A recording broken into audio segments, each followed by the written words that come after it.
Hello guys, आज मैं बना रही हूँ मुहर्रम में बनने वाला खिचड़ा। इसका मेन इंग्रेडिएंट गेहूँ होता है। ये देखिए, ये मैंने 3 पाव यानी 750 ग्राम गेहूँ लिया है। मतलब जो मेरे सामने रखा हुआ गिलास का, इस गिलास का तीन ग्लास मैंने गेहूँ लिया है। और या तो आप इसको कप से भी नाप सकते हैं, किसी कटोरी से भी नाप सकते हैं, पर जैसे 3 ही ग्लास लिए, आप 4 भी ले सकते हैं। और इसको इस तरीके से भिगाना है ताकि हर गेहूँ गीला हो जाए, डूबे ना, और कम से कम 1 घंटे के लिए रख देना है। मेजरमेंट सही तरीके से होना चाहिए। जैसे 3 भाग हमने गेहूँ लिया था तो उसका जस्ट आधा चने की दाल होगी। तो अब चने की दाल हम लेंगे 1.5 गिलास।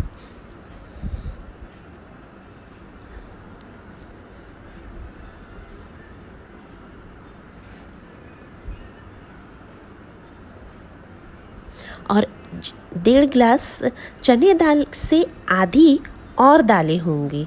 जैसे डेढ़ गिलास था, 1.5 का आधा ये सारी दालें होंगी। मसूर दाल, मूंग दाल, राहर की दाल, उड़द दाल और चावल, 5 चीज़ें डलेंगी। सब एक ही नाप से डलेंगी और इन सबको मिलाकर अच्छे से पानी में डुबा देना है। इन दालों को मिलाकर पानी में डुबाना है।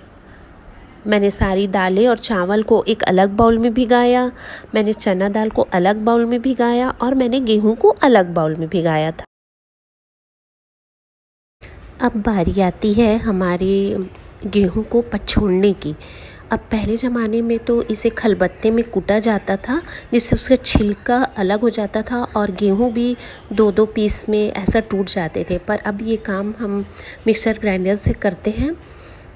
कम से कम ऑन ऑफ करते हुए 10 टाइम हम मिक्सी को करना है। उससे इसके छिलके भी निकल जाएंगे और ये हल्का सा टूट भी जाएगा। बहुत ज़्यादा पीसना नहीं है, नहीं तो आपका पूरा ही गेहूँ पिसा जाएगा। और फिर हो सके तो इसे, अब मेरे घर में धूप आती है, आंगन है, तो मैंने इसे कपड़े में सुखा दिया। अगर धूप ना हो, आंगन ना हो, तो नॉर्मल पंखे के नीचे भी आप सुखा सकते हैं। थोड़ी देर में सूख सा जाता है और उसके छिलके निकल जाते हैं।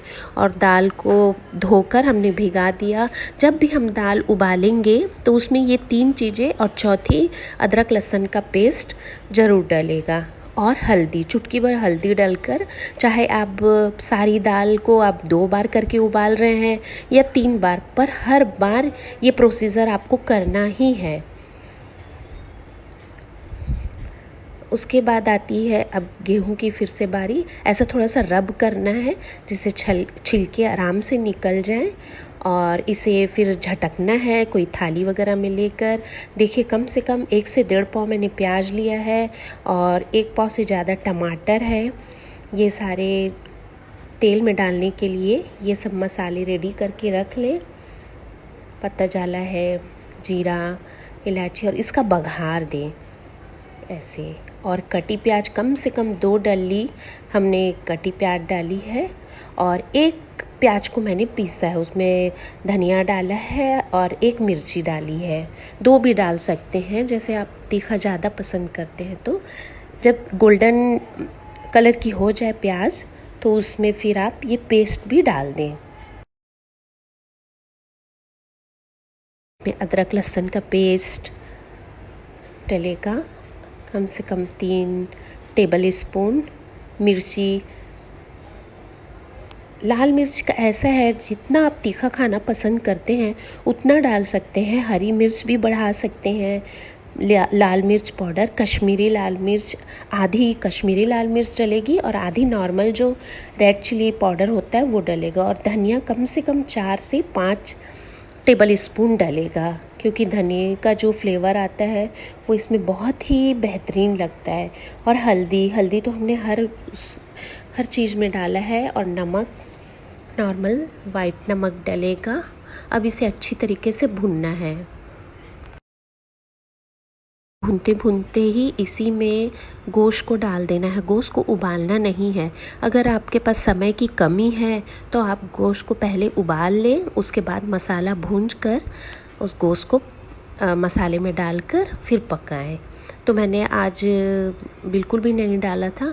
इसी में मैंने एक टमाटर भी डाला, धनिया डाला, कसूरी मेथी डाला, पुदीने की पत्तियाँ डाली, कम से कम मतलब एक बंच जो होता है वो पुदीना पूरा आपको डालना है और बस फिर पकने देना है इस तरीके से। इधर फिर एक एक दालें जो उबलते जा रही हैं उन्हें निकाल कर एक अलग ही गंज में या बर्तन में आपको करना है।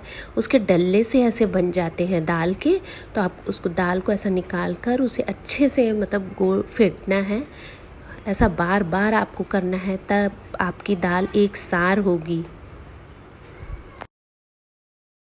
ने गोश्त का सालन बनाया था उसे इसमें पूरी तरीके से पलट देना है और अच्छे से पूरी रंगत ही चेंज हो गई खिचड़ी की। अगर फिर भी सालन डालने के बाद भी आपको ऐसा लग रहा है कि ये और रेड होता तो ज़्यादा अच्छा रहता, बस कुछ भी नहीं,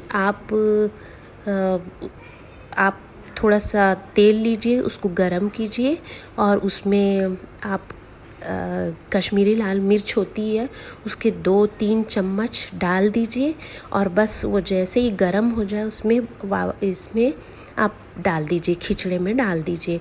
उसे टेस्ट भी आपका बहुत अच्छा हो जाएगा। अब ये सब मिलाकर आप इसे फिर गैस के ऊपर, फिर लास्ट में होता है इसका कि जैसे ही उबलना शुरू हो जाए, हल्का सा हो कि अब उबलने वाला है, तो फिर हम इसको हल्का सा टेस्ट करेंगे कि इसका नमक वगैरह है कि नहीं। तो बस यहाँ पर आपको ख़ास ख्याल करना है कि इसमें जो अब नमक की कमी है वो पूरी करेगा काला नमक बोलते हैं जिसको, सेंधा नमक बोलते हैं, वो डलेगा और थोड़ा सा वाइट नमक डलेगा और चाट मसाला कम से कम उस पैकेट जो मैंने दिखाया उसका आधा पूरा चाट मसाला डल जाएगा और बस फिर खिचड़ा रेडी हो गया। और फाती बनाइए और मुझे कमेंट में ज़रूर